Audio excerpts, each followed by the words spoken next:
Hello, everybody. This is Timothy Bennett here, Aram Banyan.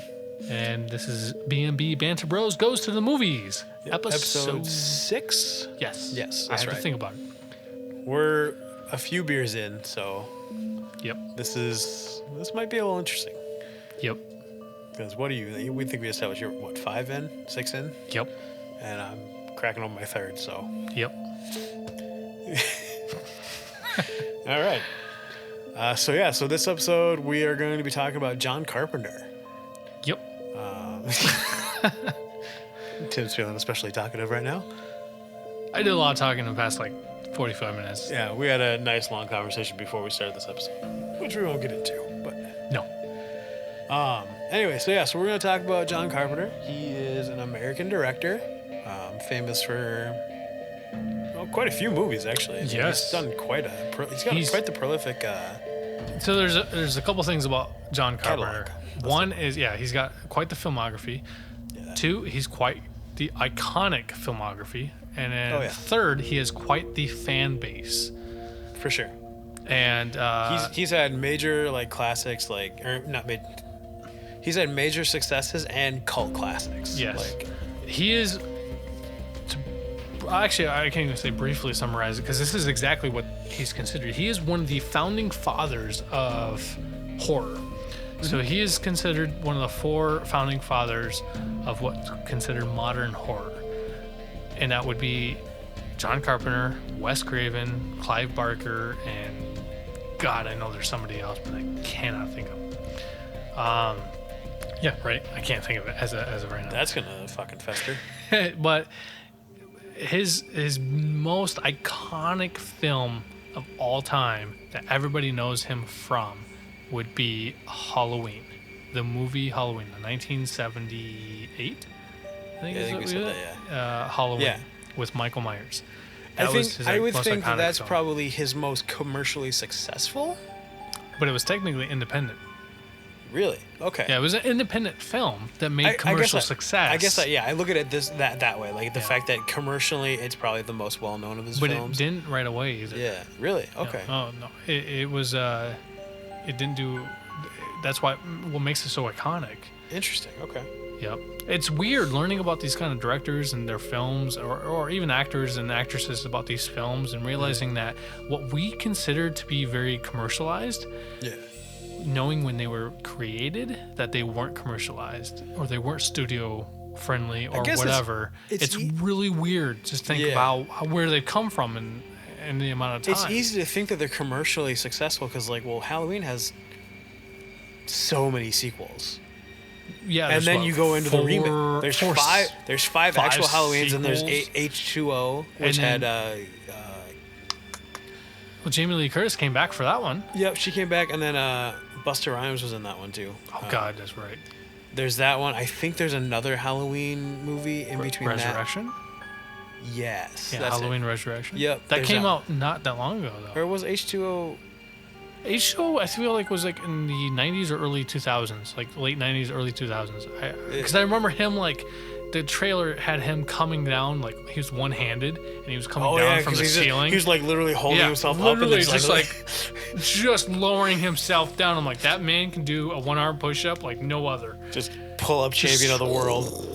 Yeah, it was so subtle and quiet, and then Jamie Lee Curtis between that and the remakes that. But then Resurrection came out a couple years ago. Yeah, because I think that's the one where Jamie Lee Curtis still is in it. Yeah, she came back. She's she's a grandmother probably. Something like that, and she's got guns everywhere. I didn't watch it. All I know, she wasn't talking about yogurt. Right, Activia. It helps your bowel movements. Right. I shit myself at least 3 times a day. I'm Jamie Lee Curtis, and I don't poop right. But then you think of the Rob Zombie remakes. Yeah. Yep. So between those things, that it's easy to look at Halloween as a commercial success. Yes, absolutely. But once again, that was his first iconic film. Yeah. But not when it came out. It was just everybody knows Halloween. Yeah. At least I would hope. Now, saying that, he's had a multitude of films. Mm-hmm. At least 35 films. 35 for what I remember. Yeah, 35. That are technically considered noteworthy, at least. Right. Yeah. They're on IMDb. We'll put it that way. For sure. Now, I think that we should probably dive in a little bit to a bio, talking about who he is, like at least where he came from. So, John Carpenter, his real name, by the way, and no, he didn't build anything. Was born January 16th, 1948, which makes him in his 70s. Yeah. Which is pretty old, in my opinion. I don't want to live past 60, to be honest, but in Carthage, New York. So he was born in New York State. You just about said New York I almost City. said Nope, New York he's in City. Carthage. Yep, I almost did. But he also moved to Kentucky. So he grew up in in Kentucky, Green Barrel, Kentucky, I think, or something like that. Might as well just say Podunk, Kentucky. Either way, it was during Jim Crow. And it was during a time that he was unfamiliar with, because coming from the cities, you had a little bit less racism. Or I don't say cities, at least New York, outright. But Jim Crow down the south in Kentucky, it was very prominent. You had the KKK, like they were very prominent in that area. So he grew up in the Jim Crow area, and he, in several interviews and several things that he had admitted, he didn't understand. Sure. That world. He went into a world. He was an outsider. He went into a world that he was unfamiliar, like going to a different planet and then trying to socialize with this weird culture. And it wasn't him. It wasn't a part of his thing. He didn't understand it, and so he was kind of considered like a bit of an outcast. He was like that one kid in Remember the Titans. It's been so long. There's that one kid from California that like. Oh, the long-haired hippie guy? Yeah, who didn't observe racism, even though everyone else did. Yeah, that's right. Yeah, yep, I remember that. Sunshine. Yeah, Sunshine. That was it. Yeah, he wasn't the quarterback? Was he the receiver? He was. I thought he could catch a ball. Yeah. He was. Are you sure he wasn't? Receiver or running back, one of the two. No, I don't remember. I don't remember either. Fuck. It's been a long time. No, he was the quarterback, because I always think of the main character kid, but he wasn't a quarterback either. He was I just remember the guy from Scrubs. Yeah, he was a receiver, I'm pretty sure. Yeah, I just remember him. And Sunshine. Donald Faison, I think is his name. That's his name? Yeah. Ethan Suplee's in that movie too. God, Ethan Suplee. That's somebody that's worth talking about, especially now. Yeah. But now that he's just yoked. Right, now that he's fucking muscle bound. I don't know what it was talking about. Oh, yeah. Kentucky. Being in Kentucky. Yeah, so he grew up in Kentucky, and he got into film because when he was 8 years old, his father gave him like a 8mm camera. So he started making Super 8s, and then he quickly evolved into something else. And next you know, he's in film school. So he was one of those generations that went to film school. And anybody who knows about film, or anybody who has anything to do with like filmography or films in general, sure.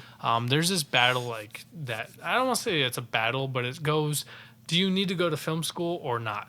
And there's a handful of directors like Quentin Tarantino, Robert Rodriguez, filmmakers like that make success without film school. And then you have film school people like John Carpenter, Kevin Smith.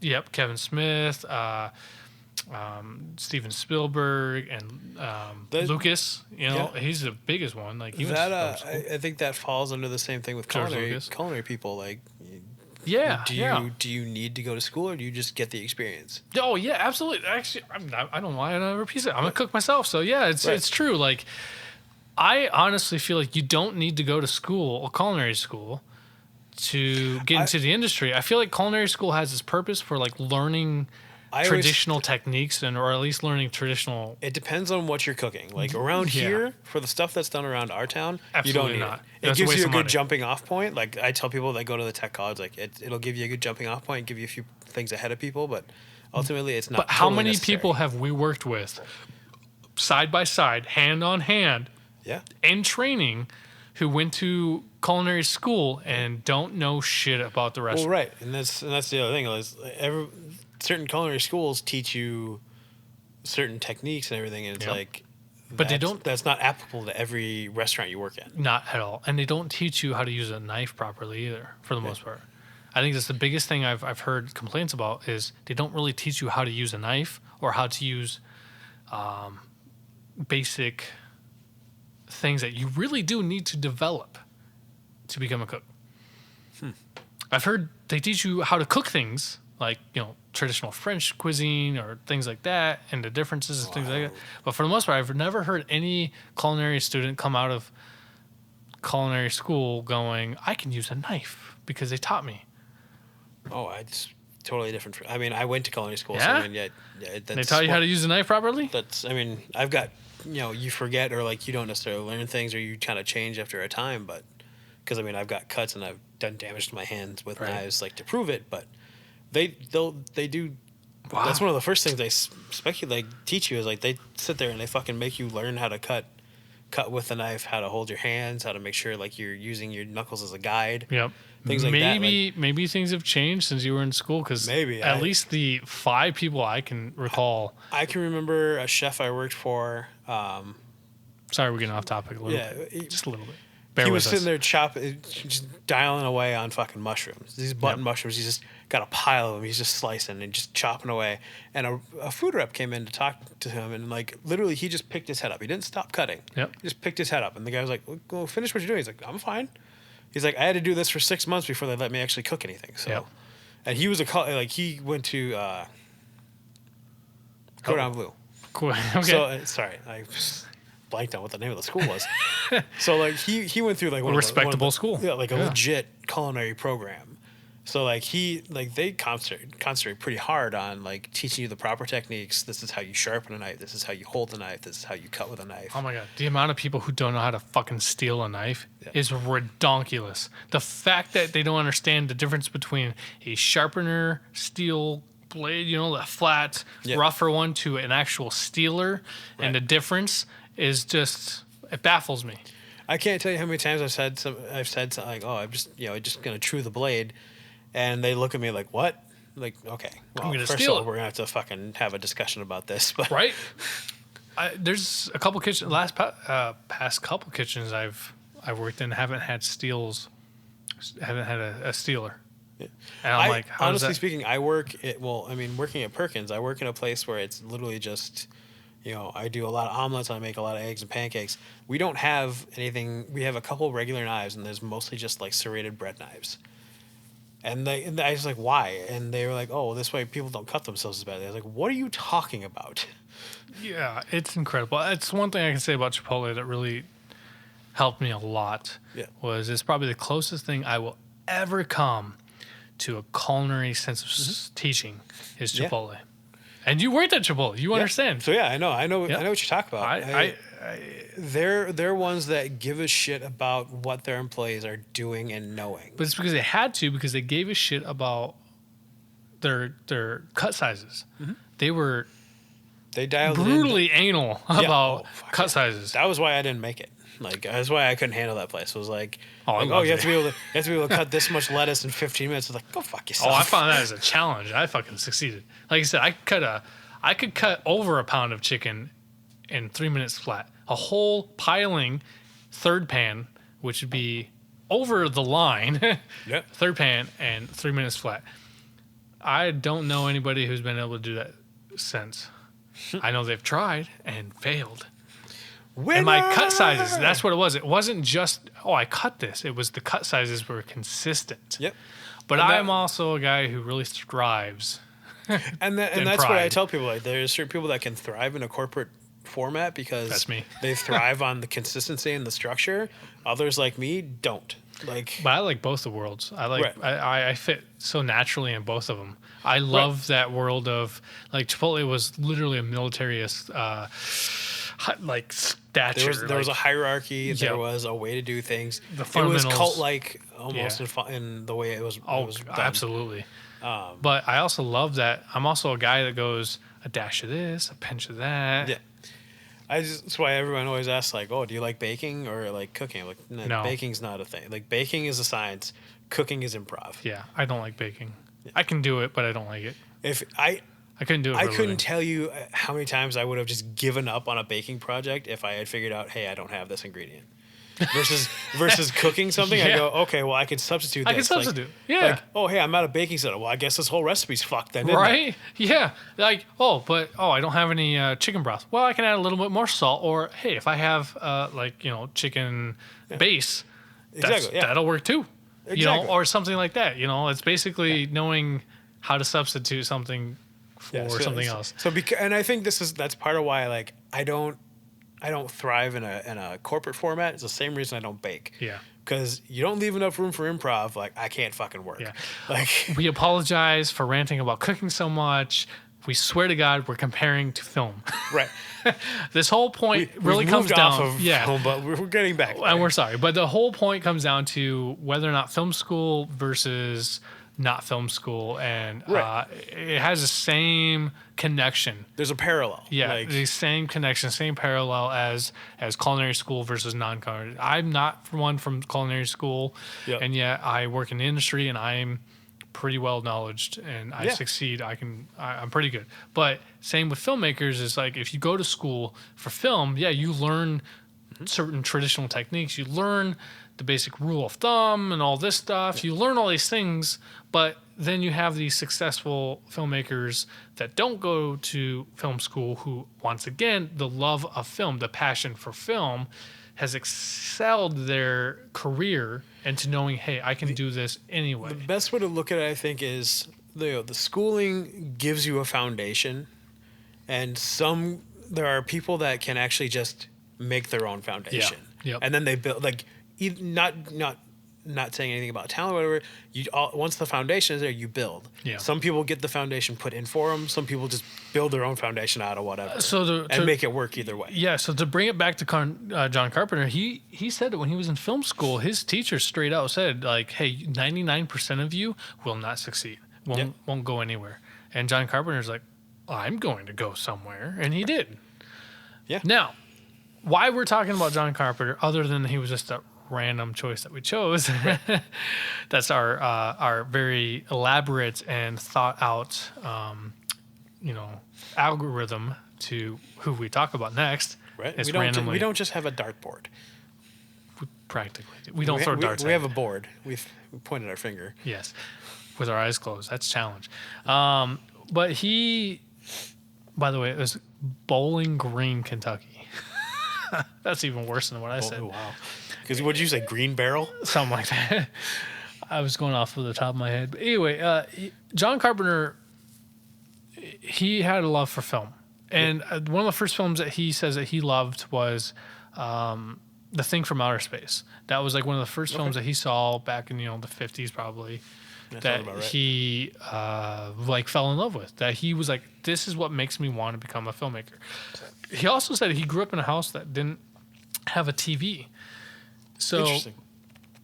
It's odd to think that he kind of just was not familiar with the TV generation and just went straight to cinema. Yeah. And that's a whole different entity. It's the same umbrella, same house, just different rooms.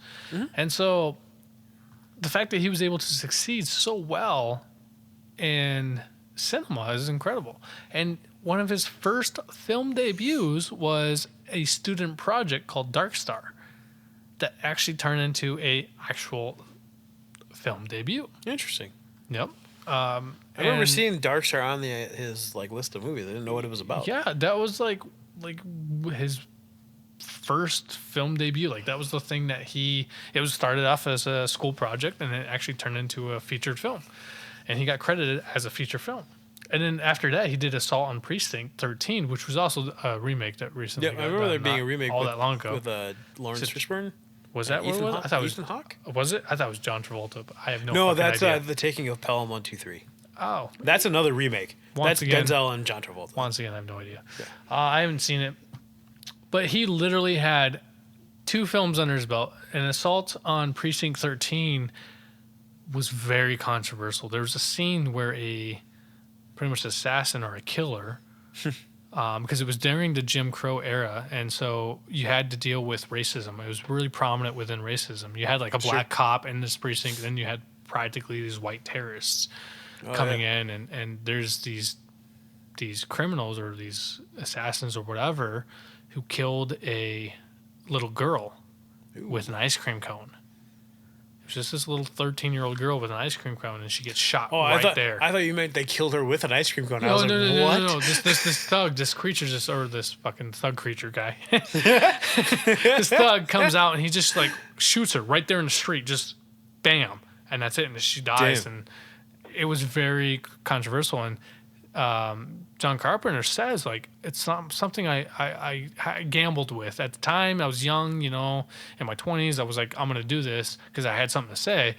I wouldn't do it now. I wouldn't gamble that. I wouldn't do it now. Now being a father, now there's certain rules that you just don't do, kind of thing. But at the time, that was very controversial. They got an X rating. Now this is in the 70s.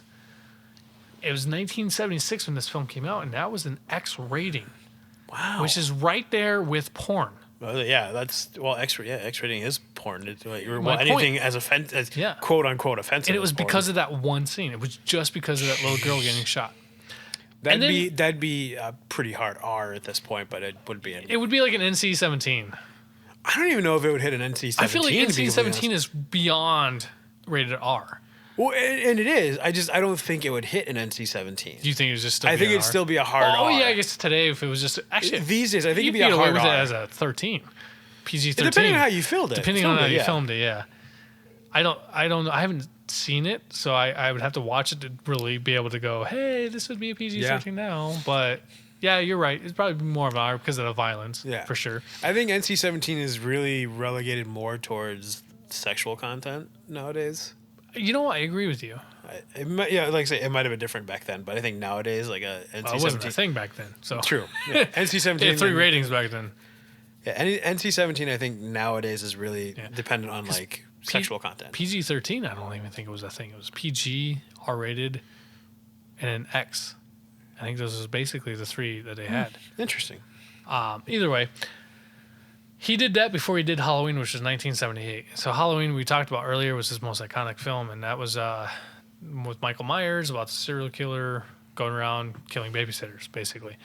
Well, his ultimate goal was to kill his sister, but he killed a bunch of people, like, getting to her. Well, he killed his sister. I thought Jamie Lee Curtis was his sister. No, that was his niece. I believe it was his niece. So he killed his sister when he was a child. In the beginning of the film, that was like the first thing you see is he goes up, he puts a mask on as a child. It's been so long since I've seen that and he goes movie. and he kills his sister. And stupid William Shatner's mask. So the idea, though, behind the Halloween was like Michael Myers was supposed to be pure evil. And we do get that feeling and we get the understanding from the remake with Rob Zombie, who did the remake of in 2009. Sounds about right. It was a while ago. Yeah. That he's the entity of pure evil. And John Carpenter still had that within the original. Is he wanted this idea that he was a boy who no longer is human. He was a shape of evil. Yeah.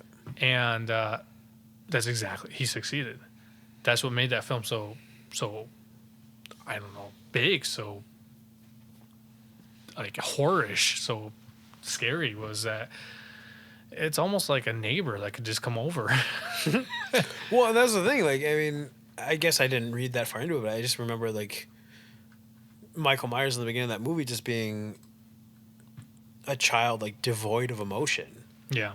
Yeah, like, that's exactly what it was. He was a pure psychopath. Yeah. And he was supposed to be a pure psychopath from birth.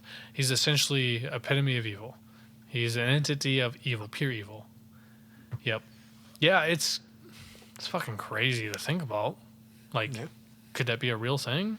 I mean, we have history, like historical documents and archives that say that serial killers are a thing. What's it? 1 in every, like, 7 people is a serial killer or something like that? Something like that, which means that you have probably sat next to one. Yep. Or if anything... Is it serial killer or sociopath? I don't know. I feel like... Because I feel like you can be a sociopath and not be a serial killer. It's true. To be honest, I've often had that wonder, that I've pondered about this, is if you go into a really public place, how many people have killed somebody? You could be sitting next to somebody who's killed multiple people or never killed anybody, but you don't know. Yeah, that's very true. And it's a very unsettling thing, but it's also very, like, you kind of fantasize about it more than anything because you don't know. Yeah. You really don't know. But I've often for thought sure. about that. Like going to the mall and I sit down on a bench and I'm like, somebody behind me right now could have killed 30 people. What is their justice? Whether it's war or Yep. buried in their backyard. Justifications, I think. Yeah. I suppose. You know what I mean? That's kind of shit I think about. So, going back to John Carpenter's filmography. So, me and Aram, before we did the podcast, were talking about his connection with Kurt Russell, and that they're friends, they're fans. His first film that he did with Kurt Russell was a TV movie called Elvis. Oof. Where it was 1979, and he directed a TV film with Kurt Russell featuring as Elvis. Okay, so that was the 5th film we were trying to figure out. But that was the first film out of the 5. We couldn't find the 5th. Yeah, we couldn't think of it. We could figure it out. Yep. And I do recall that Kurt Russell he's a Elvis fanatic, just like Nicolas Cage is an Elvis fanatic. But they also, which is kind of coincidental, Kurt Russell is also in that movie where he plays Elvis too. 3,000 Miles to Graceland. Thank you. With Kevin Costner. That's it. Yep. And he plays an Elvis impersonator figure. I remember that movie because Kurt Russell has that kid with him, and the kid somehow convinces him to let him smoke one of his cigarettes. And Kurt Russell mocks him after the kid's throwing up because he doesn't smoke because he's like 10. Kind of reminds me of, Flipper with Paul Hogan and Elijah Wood, where he makes him smoke like a cigar. Oh, I don't remember. I never watched it. I didn't like Flipper the show, so I didn't. I didn't care for it, but I like Paul Hogan. I do too, but I think he catches like Elijah Wood trying to be like him smoking a cigar, so he like makes him sit in a boat smoking a cigar, and he's all sick about it. Either way, moving on. Kurt Russell. I just remember Kurt Russell talking shit to that kid, and he's like, "All right, well, Mister, I blow chunks when I smoke." That would be some Kurt Russell was like, "God, stop being a pussy." Oh God. That movie I was 8 years old when I was smoking a pack of cigarettes. What's your excuse? Was so ridiculous because there was a fight scene where they just like opted in like a computer generated video of like a scorpion fighting another scorpion. Oh God! It was like when the Kurt Russell is trying to fight Kevin Costner because they're both too old to fight. Since you said fight, sidetrack real quick. Did you watch the new Mortal Kombat trailer? Oh my God! I haven't sat and actually watched it. I've been meaning to sit down. I'm gonna do it when I get I've had a hard on since I've seen it. I watched it 3 times in a row. Yeah. It's probably gonna be the best thing ever. Everybody's putting shit up about it. So oh my God, because it's fucking phenomenal. They even have the fatalities. They're bringing in the actual fatalities in the actual fights. I'm so stoked. I can't stop talking about it. Anyway, let's move on. Sure. The other big film that John Carpenter was known for after Halloween was The Fog. Now they did do a remake, I think back in 2006 or 7, called The Fog, which was Tom Welling and Selma Blair. And Tom Welling, he's known for playing Clark Kent and Superman in the Smallville series, which I was a big fan of. And then he went and did this for his first film, other than Cheaper to Buy a Dozen. Did you see that they're doing a new Lois and Clark? I did. For CW? Apparently it's doing okay. It's already aired. The guy that got playing Superman was the guy they had on Supergirl. Yeah, which was rightly so. Yeah. But it's the same universe. I was just like flabbergasted because I watched Lois and Clark when it first aired with Dean Cain and Terry Hatcher. Cain. Yeah. I remember that one. I actually kind of fondly remember that show. I barely remember it a little bit. I enjoyed it. I actually remember when Dean Cain featured in Smallville, and he played Jack the Ripper. Really? He essentially was an immortal who was a doctor who also became Jack the Ripper, and he kidnapped Clark Kent and was going to do. Oh no, I think it was either way. He kidnapped somebody who Clark Kent was involved. Yeah, either way. Interesting. Moving on. Yeah. Back to The Fog. The Fog. Yeah. 1980 was the basically the second big hit film that he did, but it wasn't really big at the time. But it was also one of the most challenging films that he had to do. Films. Yeah, and he also married the lead actress at that time too. Not the lead actress. I don't even know who the fucking lead actress would have been. Jamie Lee Curtis or the chick that he married, Adriana. You have a computer in front of you. Well, yeah, but it means I have to click and do more clicking and Click, clickety, clack, clack, clack, clack. click, and it's a lot of work. Yeah, Adrienne Barbeau? Adriana Barbeau? Barbeau, is that how you say it? Yeah. Barbeau, yeah. Yeah, she was in like I know that name. Escape for New York and The Fog and Fargo or I'm not Fargo, Argo. Back to school. Like Fargo. Sorry, Argo. Either way, they were married. They Interesting. got at the time that movie came out. He had challenges with that one. It was like one of the films that he said that he had to do and he had to put a lot of work into. And he still talks about it today as one of the hardest films that he had to do. I have to admit, I've never watched it, so I don't know the real concept of it. It's not bad. There's actually some things that maybe if you do talk about and we start talking about like horror films and stuff, there are some that would be one of the films that to talk about like horror, because I mean, once again, he was considered the founding fathers of horror, modern horror. So to me, to be honest, I feel like John Carpenter was the film version of Stephen King.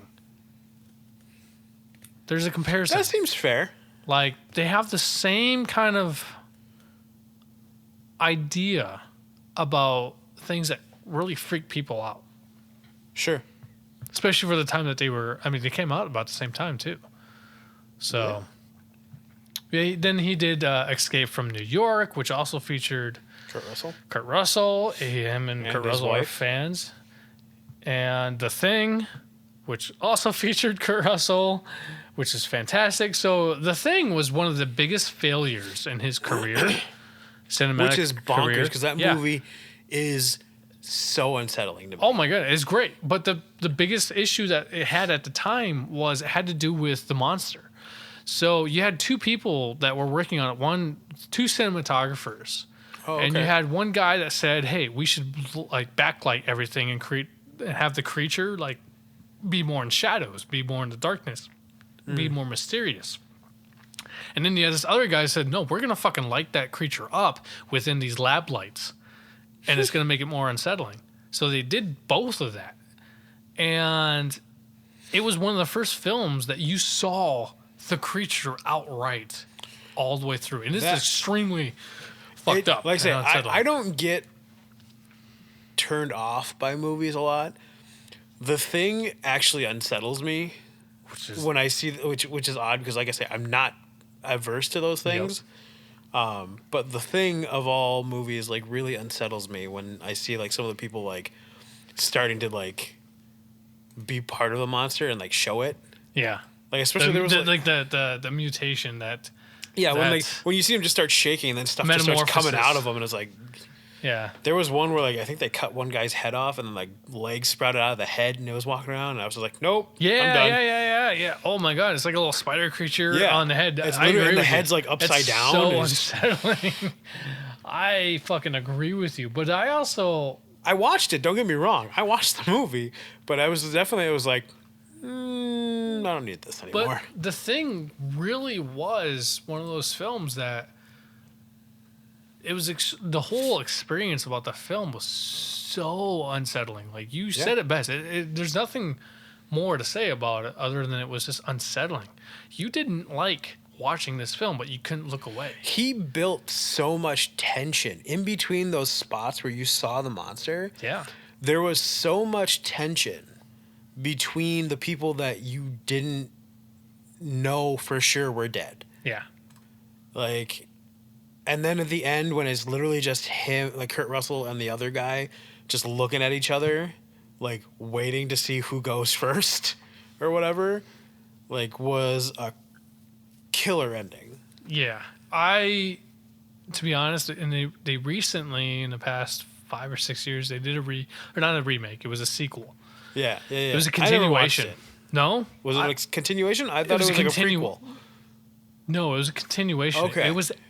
It literally began where the other movie ended with this dog running. Oh, in I the forgot snow. about the dog. Yep. So the dog running in the snow, which I believe was the pre-credits or was the beginning of the film, where a helicopter comes and shoots this dog. The reason why it shoots the dog is because that was the thing. Interesting. It was the creature, and they were trying to contain it from leaving the Arctic. And Interesting. the continuation left off right there. And then there was another team that came in and was like, what happened to all these people? And they did a phenomenal job at picking up where the other film left off. I was super impressed on the details that they did. He wasn't involved in the second one?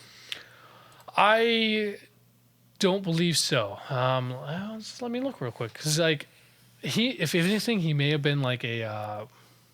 what do you call it? Somebody who just like kind of gave advice. Oh, like an a advisor? consultant, I guess. Consultant advisor, yeah. But no, it doesn't say he was. It doesn't. That's say, interesting. Or at least director wise. That they were able to do such a good job picking up from where he left off. Right. It actually. I mean, the movie is on a basic level, like, is very simple. It was. It didn't but, have I mean, a lot. that's the beauty of it. Like, he didn't use a lot, but he created so much tension. Oh, absolutely. Like that's like what he really achieved with that movie.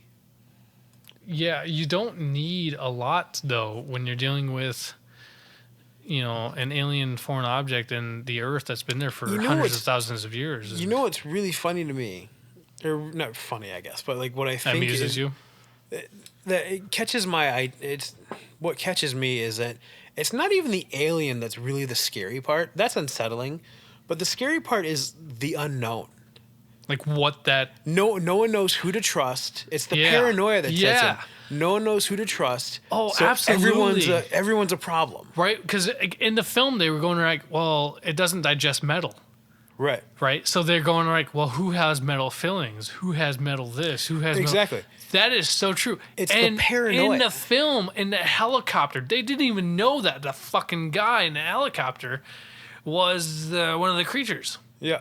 And that, yes. Oh my goodness, I've never really thought about that. That's so true. There's a trust issues. That's the scarier part of the movie. It's not the monster. The monster's scary in and of itself, and that's fine. But it's what you feel because you don't know. Yeah, it could adorn to anybody. Exactly.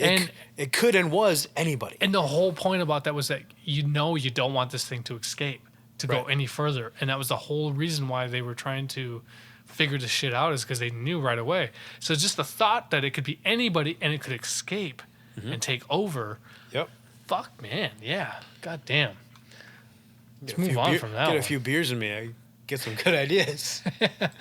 One of the things that John Carpenter also is known for was he is a musician. So his father was... Really? I didn't know that. So his father was a musician. His father was a professor. That's actually the reason why they moved to Kentucky from New York, was that his father got a university job as a teacher for music. Interesting. And so he learned music, and his father apparently taught John Carpenter how to read 5/4 signatures, which is what Halloween was. It's a 5/4 signature. Oh, okay. In music. So the thing about John Carpenter and music and film was very similar to John Hughes. There was a connection. Yeah. The only difference was that John Hughes he used outside music. He used music, outsourced music or other people's music to help influence his stuff. In this case, John Carpenter would like film or whatever the film, and then he would apply the music that he felt suited to emphasize the film. He never did the other way around. Right. He didn't write the music and then be inspired. It was the film inspired this, and then he would do it himself. It was also a cost thing too. Like, he realized, like, if he did it himself, he didn't have to pay anybody else to do it. He did have some people, obviously. Usually when the studio came in and stepped in and said, hey, it's our money, this is what we want you to do. And then he was like, all right, fine. Right. But he always had some little help into directing the scoring of the film. But he created the first 3 films he did all of the soundtrack. So that was something I found fascinating, was that music. And still to this day, as a 70-year-old man, he tours. He's switched careers. Really? He stopped directing. And now he's touring. he goes around and he does music. Basically, what he does is he plays the theme music that he does in all of his films. Just an hour of him playing the Halloween theme song. Yes, it's exactly what it is. So what he'll do is he'll have his most like popular stuff that he likes, whatever that he did for theme, like the theme music and stuff for the scoring, and he'll have videos up of that film that he had scored to while he's playing live with other musicians, like really popular musicians. It's fucking crazy. That is pretty funny. Power to him though. It's incredible as a 70-year-old man that he's still he just shifts gears. So, I don't remember what was it? The Thing? Is that what we talked about? We were just talking about The Thing. All right. So I had just mentioned how I feel like Stephen King and John Carpenter's the film version of Stephen King. Yep. Well, he did direct Stephen King's film adaptation of Christine. Yep. And to be honest, it wasn't that great. Not a film I really watched much of. Like, I think I saw some of it. But I didn't really wasn't that great, to be honest. And I'm a huge fan of the book. Yeah. I love the book. That's still, for whatever reason. I've got to read more Stephen King. I haven't read enough of his stuff. I've read a few of his books, but not enough to make it worth my while. Well, just ask me which ones to read first. I started reading it, and that's a challenge. I got to when the losers start to like get the call to like come back. Oh, okay. So I got into about there. So I probably got like 50 pages in. Oh God, I don't know. And I kind of gave up. So the problem I had with the book was dense. Oh, it's thick. I got to chapter 4 before I realized chapter 4 wasn't ending after like 10, 20 pages. Chapter 4 is like a whole fucking novel on its own. And they also go like in the book. At that point, I read up to chapter 4, and I read like halfway through chapter 4 before I'm like, is this never gonna end? And that is about the time to get 3 generations end. So that's the cool thing about Stephen King's story is to get 3 generations in to the world. It's unlike the films, you basically just get 2 generations. You get the child version and the adult version. But in the book, you get their parents' versions, especially the bully, the I can't remember his name. Henry Bowers? Yeah. You get into his father's generation. Interesting. Okay. So it is quite in depth, but I had to listen to the audiobook because I'm like, I can't fucking trudge through this thing. I had as much trouble reading that book as I did when I tried to read Don Quixote. Oh God, and that's one of your favorite books too. I still haven't fucking read it. I love the story in and of it and the concept of Don Quixote. I have not read it because I can't get past like the first 2 chapters. It's tough. Yeah. It is so dense because it's translated from Spanish. Yeah. And it is so hard to read. The crazy part is that's not even like the hardest book to read by Stephen King. I think The Stand is the hardest to read. That wouldn't surprise me because I remember the made for TV like set of like hour and a half long like TV movies they made. Of The Stand? Yeah, with Rob Lowe. Yeah, Rob Lowe and a bunch of other people, Gary Sinise and Rob Lowe's the only one I can remember because he doesn't say a fucking thing through the entire thing. He's a mute. He's a mute until the end when he's dead and he comes back in somebody's dream, and then he says like 2 lines. Anyway, but yeah, the Stand. I remember like just from remembering the show itself, I would believe that it's very drawn out. Yeah. I do actually want to see the new version they've done because they just released a new one with like Whoopi Goldberg and it's on ABC, I think. CBS or CBS. Yeah, I want to watch it too. Unfortunately I feel like it's not going to do all that well because they canceled Castle Rock, and Castle Rock was fantastic, but they canceled it after the season 2, and I'm like, oh my God, that is the worst thing you can do because there's so many questions. Yeah, I still haven't watched all of it. I still have to finish the first season. Hey everybody, this is Timothy Bennett here. Stay tuned next week for part 2 of John Carpenter.